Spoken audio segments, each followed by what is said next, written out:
Halo Bapak Ibu Guru serta anak-anakku yang budiman, salam Rahayu.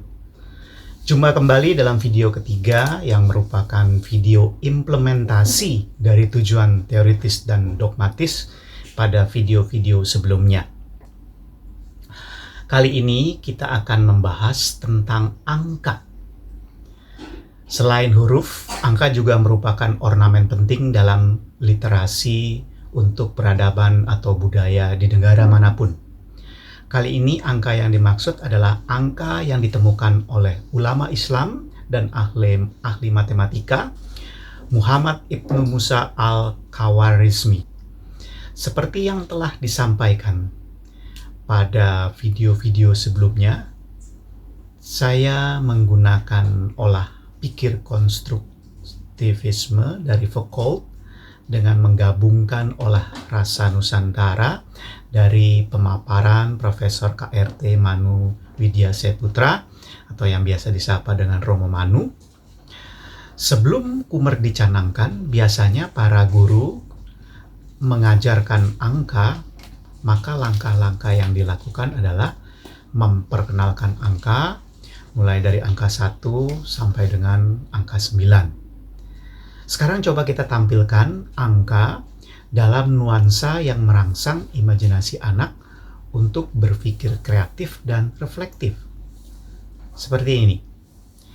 Sambil memperkenalkan bentuk angka-angka tersebut, kita beri waktu kepada peserta didik untuk mengamati dengan seksama angka-angka tersebut.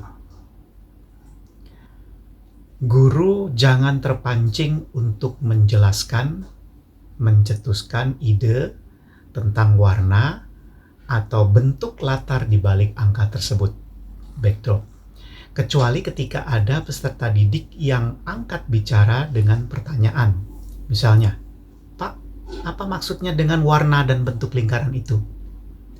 Dari pertanyaan pemantik tersebut, mulailah guru menggoreng isu tersebut untuk merangsang daya imajinasi anak-anak dengan pertanyaan-pertanyaan pemantik lainnya. Sekali lagi, guru cukup menanggapi, bukan menjawab. Dan langsung ditimpali pertanyaan-pertanyaan, bukan penjelasan apalagi pengertian. Misalnya, mengapa angka 1, 2, 3, 5 hanya ada satu warna, sedangkan angka lainnya ada yang lebih dari satu warna. Ada yang 2 warna, 3 warna, bahkan ada juga yang 4 bagian warna, yaitu angka 60. Lalu mungkin pertanyaan pemantik berikutnya, jika kelasnya pasif, mengapa angka 15 ada warna merah dan warna biru sama besar? Lalu misalnya lagi, mengapa angka 18 ada 2 warna, tetapi warna hijau lebih banyak dibandingkan warna oranye? Sebanyak ini. Nah, ini hal yang penting.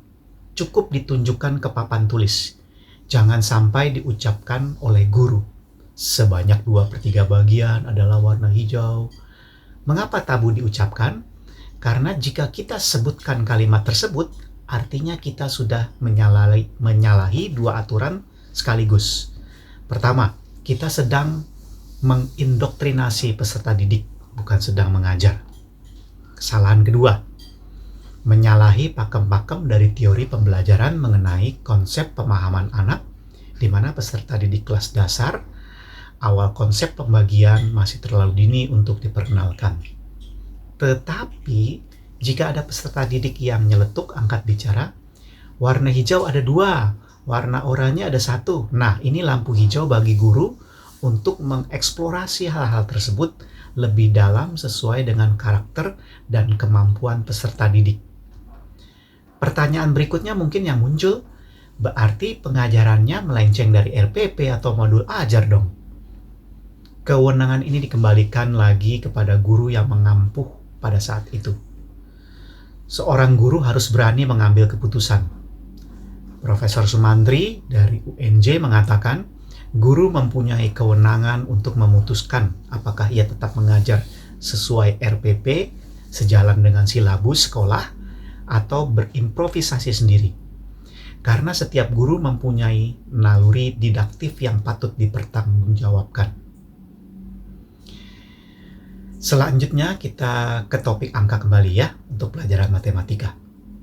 Semua angka yang terpampang kita eksplorasi dan biarkan terjadi perdebatan. Biarkan imajinasi peserta didik berkembang dengan liar. Biarkan anak-anak mulai bertengkar dengan pikirannya sendiri. Diskusi hingga membentuk pemahamannya sendiri tentang apa itu bilangan ganjil, apa itu bilangan genap, apa itu bilangan prima, dan apa itu bilangan pecahan. Inilah catatan pantangan yang tidak boleh dilakukan seorang guru, adalah langsung menyebutkan, menjelaskan apa itu bilangan ganjil, apa itu bilangan genap, dan apa itu bilangan prima. Jangan sekali-sekali lakukan itu. Mengapa? Karena ketika kita melakukan itu, maka secara otomatis mematikan nalar perspektif.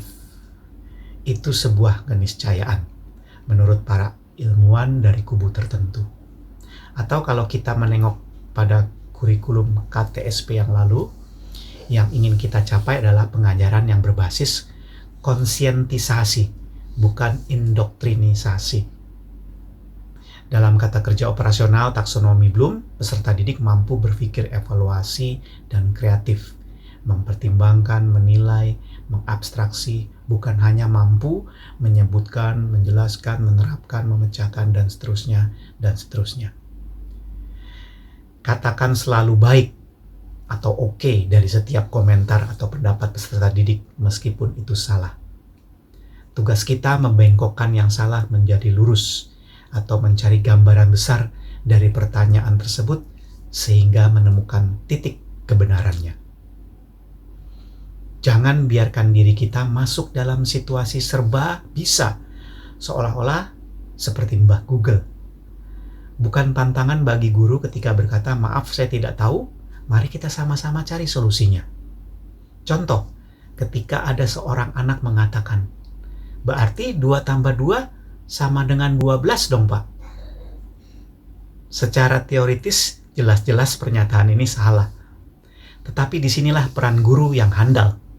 Harus mampu melihat gambaran besar, grand design dari pertanyaan tersebut. Tahu dari mana bahwa 2 ditambah 2 bukan sama dengan 12? Kita tidak tahu. Jika 2 ditambah 2 sama dengan 12, maka 2 ditambah 1 sama dengan 11. Lalu 2 ditambah 0 sama dengan 10, berarti 1 sama dengan 9, dan 0 sama dengan 8. Artinya, kalau kita terapkan dalam pemikiran linier, maka akan terjadi seperti ini. Sampai di sini seolah-olah belum nampak jawaban benarnya. Tetapi coba kita tengok berikutnya. Jelas bukan? Padahal anak ini ternyata jenius, karena ia mampu berpikir di ranah C6 menurut taksonomi Bloom, yaitu bahwa angka bukan hanya berada dalam pola pikir linier, tetapi juga dalam pola pikir bertingkat, melingkar, seperti rumah keong.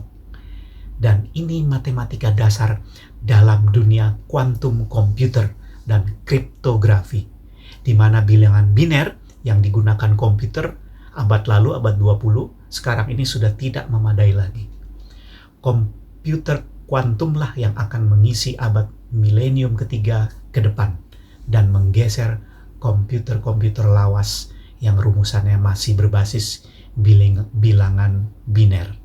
Consider themselves unique, so they've rooted their whole theory of existence on their uniqueness. 1 is their unit of measure, but it's not. All social systems we put into place are a mere sketch. 1 plus 1 equals 2. That's all we've learned. But 1 plus 1 has never equaled 2. There are in fact no numbers and no letters. We've codified our existence to bring it down to human size, to make it comprehensible. We've created a scale so that we can forget its unfathomable scale. Ibu, Bapak, Guru, serta anak-anak Nusantara yang budiman, demikianlah sedikit masukan yang bisa saya sampaikan dalam 3 sequel video pada kesempatan ini. Saya yakin di luar sana pasti banyak guru-guru hebat Nusantara yang menerapkan pelajaran dengan mengedepankan nalar reflektif, bukan sekedar nalar kognitif. Silakan berbagi pengalaman atau berkomentar di kanal YouTube ini, dan jangan lupa subscribe dan bunyikan lonceng. Salam Rahayu. Satu, tumpah darahku hanya untukmu, Indonesia, Indonesia tercinta. Bersatu padu, Indonesiaku, Indonesia. Bersatu padu, Indonesiaku, negeri tercinta. Bersatulah, bersatulah Indonesiaku. Bangsa Indonesia dengan ini menyatakan kemerdekaan Indonesia.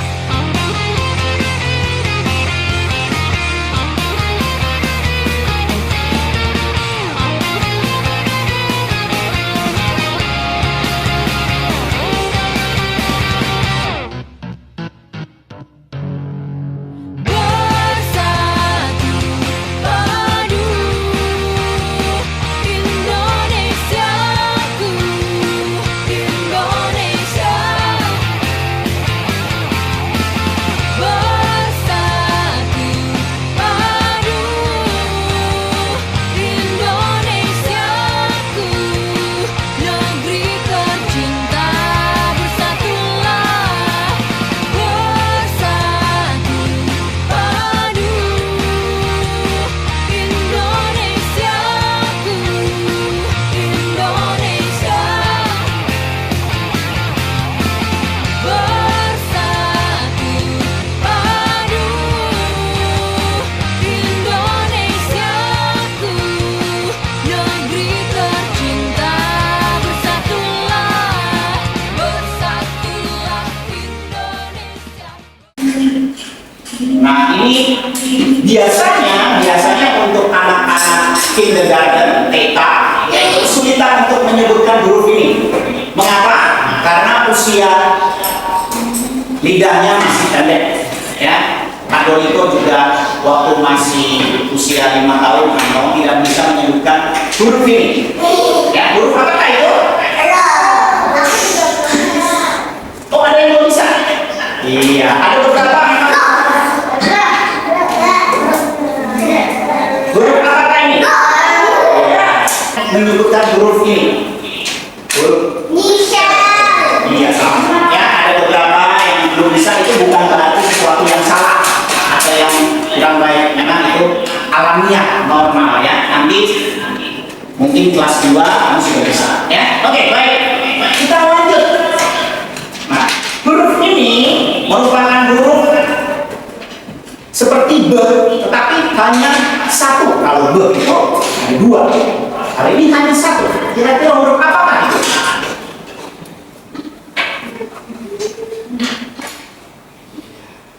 Huruf apakah itu?